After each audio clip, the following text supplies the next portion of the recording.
Voilà. Manola, c'est un médecin, un vrai médecin, vous allez voir, mais il va vous étonner.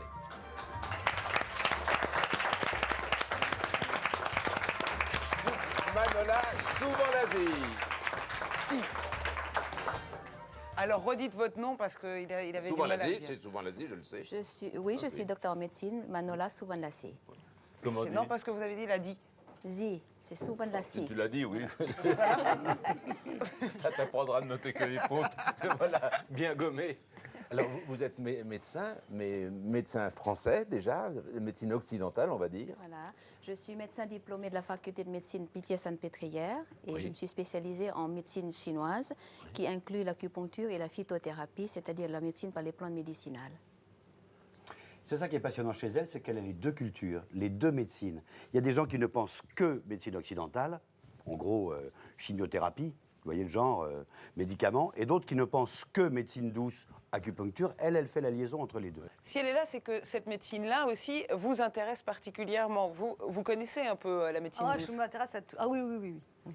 Ah bah oui, parce que c'est très bien la médecine chinoise, on s'intéresse aux gens avant qu'ils tombent malades. Donc on te dit tel organe est fragile et tout, c'est vachement intéressant. Oui. C'est ce que vous faites? Vous allez voir le médecin avant d'être malade? Ah non. Non, mais par exemple, puisque madame connaît très bien la pharmacopée chinoise, vous y êtes intéressé? Non, ça je connais pas bien. Alors expliquez-nous ce que c'est. La médecine chinoise s'intéresse beaucoup plus, comme Anne a dit, beaucoup plus aux malades qu'à la maladie. Elle s'intéresse au terrain énergétique, émotionnel, nutritionnel qui a favorisé l'éclosion de la maladie. Et c'est dans ce sens-là que la médecine chinoise elle a un aspect prédictif, dont on soigne la maladie avant qu'elle arrive en fonction du terrain, une fonction aussi éducative, donc une prévention à long terme en amont de la maladie. Et je pense que nous avons trois zones de bonne santé. Il y a la bonne santé, la zone de bonne santé, c'est quand il y a un équilibre énergétique entre le corps et l'esprit, entre la nutrition et le mode de vie. Il y a la zone intermédiaire où c'est un no man's land, c'est une maladie fonctionnelle.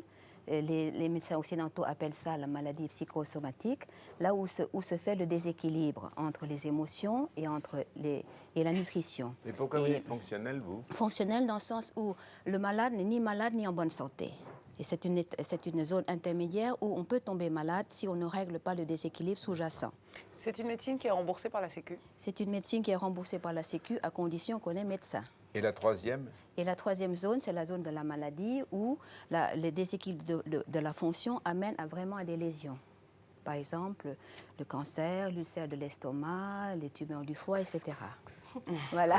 Quand on est dans la phase intermédiaire, comment vous parvenez à déceler justement qu'on est... Mais justement, c'est là d'être un bon médecin, c'est déjà là de faire un bon diagnostic. Et l'avantage d'être médecin occidental qui fait de la médecine chinoise, c'est d'avoir une capacité de diagnostic différentiel important parce qu'on est capable de prescrire des examens complémentaires pour disons, éclaircir certains doutes diagnostiques. D'accord. Tout ce que vous venez de dire, ça entre dans la catégorie, on est d'accord, des médecines douces. De la médecine douce. On est allé voir dans la rue comment les Français comprenaient les médecines douces. Les gens, ils comprennent rien. C'était pas si sûr. Pas si sûr, Anne, tu vas voir. T'aimes pas les gens, toi, hein? Mais si jamais, là aussi... Bah, tu rigoles, non, s'il y a quelqu'un qui écoute les gens, c'est bien Anne. Le problème, c'est qu'il trouve les biais à chaque fois. On écoute. Si je vous dis médecine douce, vous pensez à quoi? Je pense aux problèmes de santé que j'ai eu récemment et ça tombe à pic en vérité parce que c'est des problèmes qui n'ont pas été réglés par l'allopathie et sur lesquels les traitements homéopathiques se sont révélés assez probants. Oui, ça me dit quelque chose mais je connais très peu, enfin je pratique pas du tout. Les médecines naturelles, c'est ça, l'homéopathie et tout ça? C'est en chimique, on va dire. Ouais, par les plantes.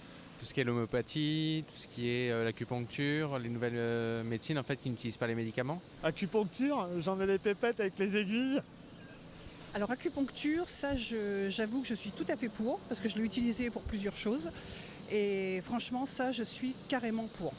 Tous ces trucs-là, ça m'intéresse pas tellement en fait. D'après vous, c'est complémentaire de la médecine traditionnelle, hein, les médecines naturelles? Oui, pour moi, oui. On ne peut pas se permettre d'avoir des positions sectaires dans ce domaine. La médecine généraliste devrait s'appuyer sur ces médecines-là pour pouvoir soigner parfois des maux qui ne sont pas soignables avec les médicaments et qui nous bourrent le corps de choses pas très fameuses, quoi. Je pense qu'il faudrait que ça prenne un petit peu plus d'ampleur d'ailleurs. Je pense que c'est plutôt pas reconnu, quoi. Par le grand public et reconnu en tant que vraie médecine. Sur moi, ça a marché et j'espère que ça marchera sur d'autres.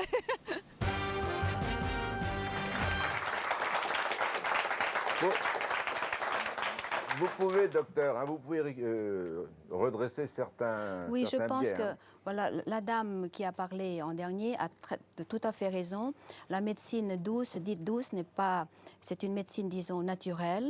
Et au lieu de dire une médecine parallèle, je préférais qu'on parle de médecine alternative parce qu'on donne le choix aux malades. C'est une différence avec la médecine occidentale, mais tout ce qui est différent n'est pas forcément supérieur ou inférieur. Je pense qu'accepter la différence, c'est aussi un signe de tolérance, et accepter la différence va pouvoir faire reconnaître la médecine, les médecines alternatives à leur juste place. Il y a un autre rectificatif, je crois qu'il faut apporter. Vous avez vu que beaucoup de gens pensent que médecine chinoise, c'est acupuncture. Voilà, médecine chinoise, c'est acupuncture. Mais dans la médecine chinoise, il n'y a pas que l'acupuncture. Je dirais que la médecine chinoise, globalement, c'est une médecine énergétique. Ça inclut l'acupuncture, la phytothérapie, la diététique énergétique, les arts martiaux comme le tai chi et le qigong. Et le massage. Pourquoi c'est une alternative qui ne rassure pas C'est une les alternative qui ne rassure pas dans le sens où, en France, il y a deux courants qui sont opposés. Les courants des médecins comme moi qui pratiquent la médecine chinoise et les non-médecins qui le pratiquent. Et la supériorité, c'est aussi d'être médecin. Parce que quand on est médecin, on a un pouvoir de diagnostic plus important. Si La supériorité, c'est d'avoir les deux, comme vous. Oui, mais si j'ai bien compris, vous venez de dire qu'il y a des non-médecins qui pratiquent la médecine chinoise. Il y a les non-médecins qui pratiquent la médecine chinoise. Et qui peuvent être bons quand même. Qui peuvent être bons quand même, à condition qu'ils soient motivés pour leur métier. Et je pense qu'un bon médecin devrait entretenir la passion pour sa médecine pour ne pas perdre la compassion pour ses patients. D'accord. Mais un bon médecin qui n'a pas le droit parce qu'il ne l'est pas officiellement, c'est dangereux. Mais je il pense peut être poursuivi ou on peut être poursuivi parce qu'on va le voir ou c'est autorisé? Il y a une zone de vide juridique en France. C'est-à-dire que les non-médecins peuvent pratiquer mais ne sont pas remboursés.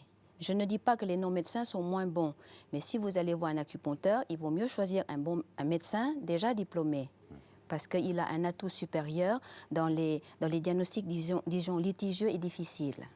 Devant, par exemple, une douleur épigastrique, on ne peut pas dire que c'est une douleur de stress. Il faut éliminer, par exemple, un cancer de l'estomac, une pancréatite aiguë par derrière. Et le médecin occidental formé à la médecine alternative a un atout supérieur. Mais vous, il vous arrive de conseiller des médicaments, l'allopathie traditionnelle? De plus en plus, je le conseille de moins en moins. Je le fais aussi dans des cas difficiles. Mais de moins en moins, je conseille les médicaments. Pourquoi? Anne, comment vous les choisissez, vous, vos médecins? Comment vous les dégotez? Et qu'est-ce que vous avez déjà essayé dans cette médecine qui a marché? Ah non, mais moi j'adore l'acupuncture, ça me réussit très bien. Moi qui suis un peu speed, des fois, j'ai une super acupunctrice. Quand je suis trop énervée, je vais la voir. Je dors pendant 1 heure. Ou quand je suis complètement à plat, j'y vais aussi, elle me pique et ça repart. Et donc, vous vous endormez pendant les piqûres, c'est ça? Quelle autre médecine douce, alternative Moi, j'ai été soignée petite à l'homéopathie. Je suis très pour les plantes. Quand mes enfants sont malades, je vais plutôt donner des oligo-éléments, de la vitamine C, de la propolis ou de... Voilà, tout l'échinacée ou des choses comme ça, quoi. C'est naturel, c'est des tisanes de thym ou des trucs. C'est mieux, je trouve. Voilà. Maintenant, moi, quand je suis malade, ça m'arrive de temps en temps, je me tape une angine.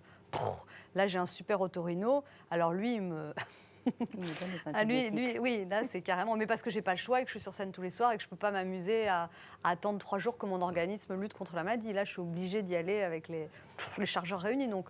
Voilà, ça m'arrive 1 fois par an, je suis à plat et là je vais... La réflexologie, Manuela, c'est... La réflexologie plantaire, il faut comprendre que c'est une forme d'acupuncture. C'est-à-dire qu'au niveau des pieds, il y a une représentation, une cartographie des organes internes au niveau des pieds et à chaque organe correspond un point. Si vous avez mal à l'estomac, on fait la pression sur le point correspondant à l'estomac. Si je vous dis à vous, qui êtes d'origine asiatique, que c'est une fumisterie, vous allez... Je ne pense que ce n'est pas une fumisterie, parce que c'est intégré dans notre manière de concevoir la vie. Voilà. La vie et la santé, c'est un état d'équilibre entre l'énergie interne et l'énergie universelle. Mais c'est quand même typiquement une de ces méthodes de soins dont la médecine occidentale ne veut pas. Ça dépend par qui c'est fait, comment c'est fait. Il y a des réflexologues qui font comme ça et c'est rien du tout, et c'est n'importe quoi, et des vrais réflexologues qui sont exceptionnels. Moi, je ne m'avais pas répondu. Comment vous les trouvez? Puisque vous les conseillez après. Par bouche à oreille, puis je les teste. Quand j'entends parler plusieurs fois d'un médecin, au bout d'un moment, j'y vais. Mais de se faire je sais pas, je peux pas dire triturer les pieds, je sais pas comment on dit. C'est-à-dire que la médecine scientifique, elle a besoin de preuves pour approuver. Oui. La médecine chinoise, elle n'a pas besoin de preuves. La preuve de la médecine chinoise, c'est qu'elle existe depuis 3000 ans et que ça marche et que de plus en plus C'est le bien-être du patient. Oui. C'est-à-dire que la médecine chinoise, ou la médecine énergétique, ou alternative en général, soigne le malade, le terrain énergétique, et pas la maladie. Pour ceux qui ne connaissent pas, on va regarder, puis vous reparlez après, vous nous expliquez à partir de ce qu'on va voir et si ça vous correspond. Vous l'avez jamais fait, Philippe? Jamais. Oh. J'ai déjà tellement de mal à marcher sur mes deux pieds. Tellement peu de réflexes. Ça vous ferait du bien. Oui, on regarde. Bonjour. Karine? Oui. Vous voulez bien enlever vos chaussures, s'il vous plaît? Oui, bien sûr. Je vous en prie. Je voulais vous installer juste là. Vous allez bien? Ça va, merci. Ça va plutôt bien. La réflexologie est une thérapie manuelle, en fait, qui va solliciter des zones réflexes. C'est une approche globale qui ne va pas traiter le symptôme, mais la personne dans son entier. Moi, il y a une image que j'aime bien prendre en réflexologie. Je considère le pied comme la personne comme un jardin. Parfois, pour X raisons, on ne peut pas entretenir tout le jardin. Alors il y a des coins qui sont plus ou moins ensoleillés, il y a un coin où il y a de l'eau, il y a un coin où voilà, etc. Donc avec la réflexologie, on va mettre le coup de pouce pour réouvrir des chemins de circulation qui, pour X raisons, comme des rivières, c'était un peu bouché, etc. Et qui fait qu'en fait, il y a des organes qui vont travailler en surchauffe, en surpuissance, et donc se fatiguer, d'autres qui vont être complètement paresseux et qui ne vont pas bosser, quoi.